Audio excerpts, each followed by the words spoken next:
Man, what's good with it, man? I'm gonna give you a real quick top five that I'm looking at for next week. So without any wasted time, man, we had a hell of a week, man. But we just been putting these weeks together, back to back to back to back to back, and that's what we got to do. Stay consistent. But first on my list for this for next week, I'm looking at a Chi-Town on Futu. FUTU is the ticker.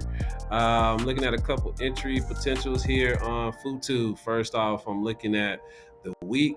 We had a strong outside week. We're looking at, looks like a Momo hammer here on our inside. So we're closed with a hammer on the week. We're looking for a 312 to the upside here above $50.33.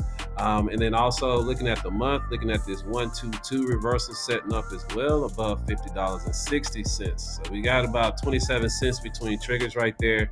And then also we're still right below trigger point on the quarter. So we're still looking for two up on the quarter.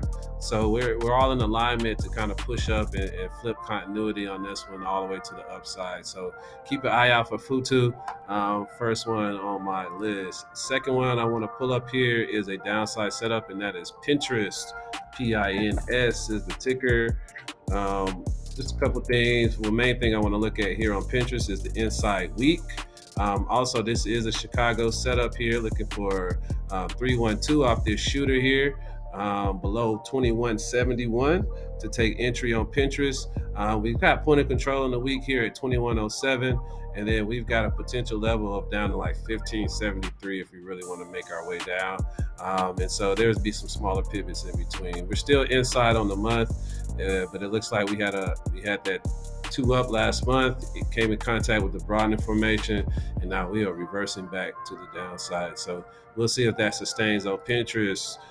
Moving on, Plug. Want to talk about Plug really quick. First off, here on Plug, a couple of things. We've been moving down on Plug for a few days now. We had a very strong inside week to the downside. We are looking at a 312 Chicago. It's the theme of Chicago is today.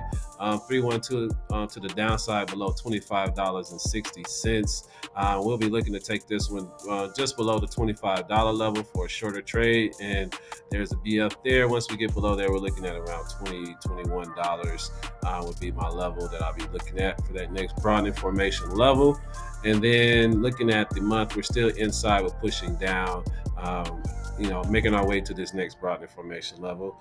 And then the last ticker, actually I got two more. The next ticker I want to bring up is Wheaton Precious Metals. Precious metal pumpers, WPM. So first off, we saw WPM had a pretty strong day today. Came in contact with a quarterly BF, kind of closed the day there around that range, and we had a very strong two down hammer on the day. So we're looking at a couple things, looking at this reversal potentially here on the week, above $31.92. That'll give us that rev strat, and then actually we had a failed two down on the month, so excuse me earlier, and we had the rev strat on the day to day. And so we're looking to flip the week here above that 31.92 level. And I really like this lot to take it long, actually, to maybe take it back to this $40 level. Maybe 45-ish, but $40 is where I'm looking at, 41. And so maybe looking at some December type expirations or something like that for WPM. But I really like the price level at 29.66 of the low of the week. So I'll be looking for this one to kind of push up off those lows. So that is Wheaton Precious Metals. And the last ticker I have on my list is the Dollar General DG. DG had a pretty strong week after the gap down, failed two down, very strong candle. We came in contact with the quarterly broadening formation on Thursday. We pushed up through it today, or had the little baby gap, and went back under and closed above, even though we did finish red as a two up today. So I'm looking for a continuation next week, or this reversal, this 2-2 rev, continuation of the day, but reversal on the week. And we are still inside on the month. So we've got some room to go and take out the other side of that range on the month, and we're looking at, the other side of the month range is like 259. So first things first, we got to get this reversal, and then we got a broad information around 250. and then we can start cooking with grease from that point on. So that's what I'm looking at on Dollar General. That's my top 5. Turn it back over to you.